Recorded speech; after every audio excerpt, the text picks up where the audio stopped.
lo primero para investigar es que hay que relacionar un propósito a una pregunta. Si tenemos un propósito y ese no se vuelve una pregunta de investigación, pues de pronto no había una investigación para el propósito. Es decir, el propósito es sembrar 100 árboles o recuperar un bosque o recuperar un jardín o recuperar un parque. Quizá no hay una pregunta de investigación ahí. Si hay una pregunta como hay un chiste en la academia, teología, ¿cuál es el sexo de los ángeles? Bueno, entonces tenés la pregunta pero no tenés un propósito. Entonces, como aquí estamos hablando de investigación aplicada, muy probablemente no vas a encontrar cooperación, entonces te vuelve un hobby. En el primer caso no tenés una investigación, en el segundo caso tenés un hobby. Hay que ser muy fiel a una pregunta. Luego de tener muy claro esta pregunta, hay que trabajar las fuentes, hay que desarrollar las fuentes. Y vamos a clasificar muy fácil las fuentes. Las fuentes son humanas, que son como todos estos derivados de la entrevista, de la etnografía. También puede ser un diario de campo, puede ser una observación o es un documento. Estamos a veces mal acostumbrados a pensar que un documento es solo papel o es solo texto, pero puede ser un video, puede ser un documental, puede ser un podcast, puede ser una tabla, una base de datos.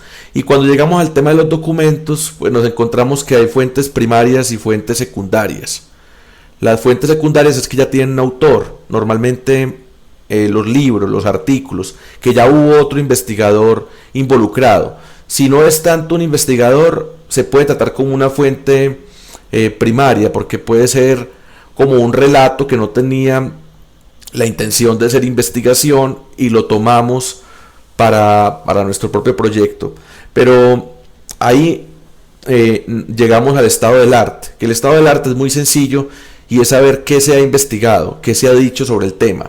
Normalmente artículos, conferencias, libros, y entonces es muy interesante porque es muy difícil, pero es ver uno qué aporte va a hacer y no repetirse.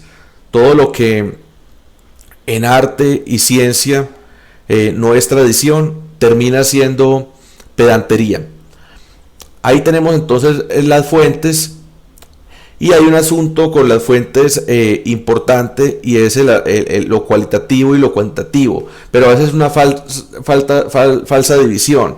Y con los documentos pasa, porque también hoy en día pueden ser fotografías, pueden ser imágenes, pueden ser videos, pueden ser sonidos. Uno puede grabar, ¿cierto? O mirar si un agua está pura, si el aire está muy contaminado. Eso también son fuentes y aparatos de medición para eso.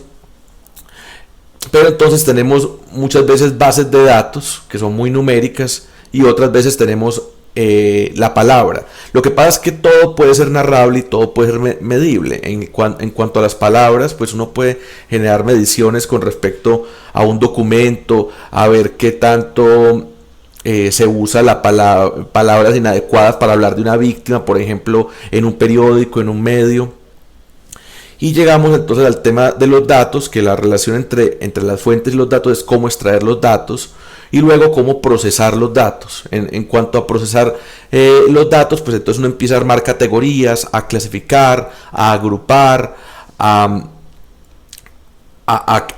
hacer contabilidades muy sencillas, y estos datos, cuando los empezamos a procesar, que hay procesamiento pues del análisis del discurso, de uno cómo crea unas clasificaciones, y normalmente la clasificación siempre tiene que ver con medir. Por eso hay una falsa división entre lo cualitativo y lo cuantitativo, porque uno en lo cualitativo, en un audio, en un análisis de prensa también está midiendo, y ya el asunto de medir pues nos lleva a unas lógicas y a unas matemáticas, que es lo cuanti, y este procesamiento hace que los datos se transformen en información, que empiecen a indicar algo. Por eso el tema de los indicadores. Y el último proceso es llegar a hallazgos o a conclusiones. Normalmente pensamos que hay una única conclusión, pero en una investigación suelen haber múltiples conclusiones que van haciendo una constelación, un entramado, se van relacionando, lo importante de esto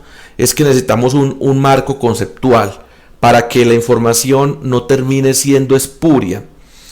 Por ejemplo, en una investigación alguien comprueba que la mayoría de las personas que usan el transporte público o el metro son más bajas de estatura con respecto a unos indicadores pues demográficos que hay en esa ciudad.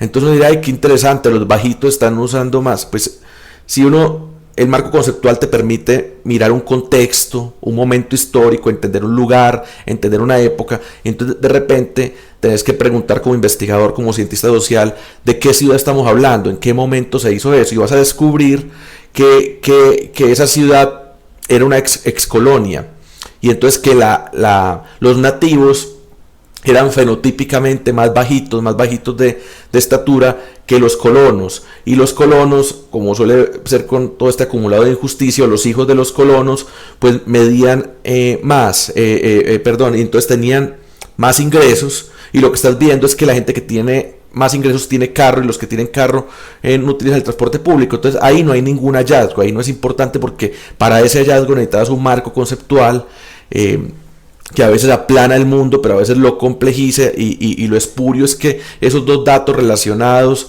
altura y uso del transporte público, no importaban. Entonces ahí vas a terminar usando un asunto de variación, de que se ha movido. Lo interesante es ver si las campañas o la cultura o la información disponible o alguna política hacían que aún la gente que tenía carro en el cambio generacional dejaba el metro. Entonces las conclusiones tienen que ver mucho con comparar y con mirar los cambios en el tiempo de algo, porque esos son temas prácticos para la toma de decisiones, investigación para la toma de decisiones.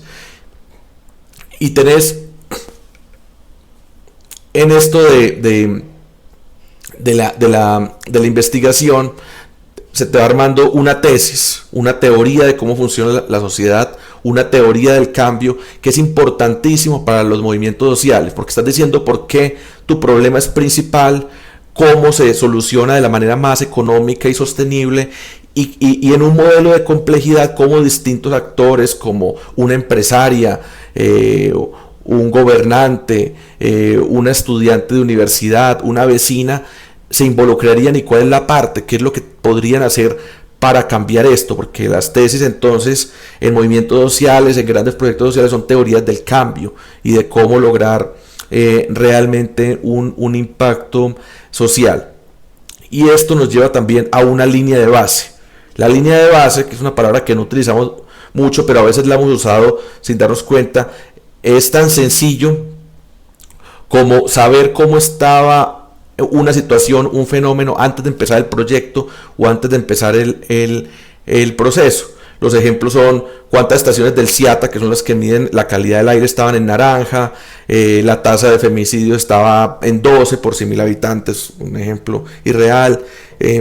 Teníamos 10 estudiantes dispuestos a exigir respeto a un profesor porque tu proyecto de pronto era hacer una protesta a ese profesor que estaba dañando la autoestima en un salón de clase. Entonces tenés que ver cómo estaba antes, eso puede ser también con una escuela, cómo estaba el nivel de inglés o de matemáticas de tus estudiantes, cuántos voluntarios tenían claro que nada justificaba el homicidio al principio. Eso te puede volver en un porcentaje es muy fácil de sacar, vamos a mirar eso también. Y entonces lo importante con la línea de base, y a veces son cosas muy sencillas, como, bueno, es que no abría el agua, no salía agua de la canilla antes de empezar este proyecto porque teníamos un problema de acueducto, de represa.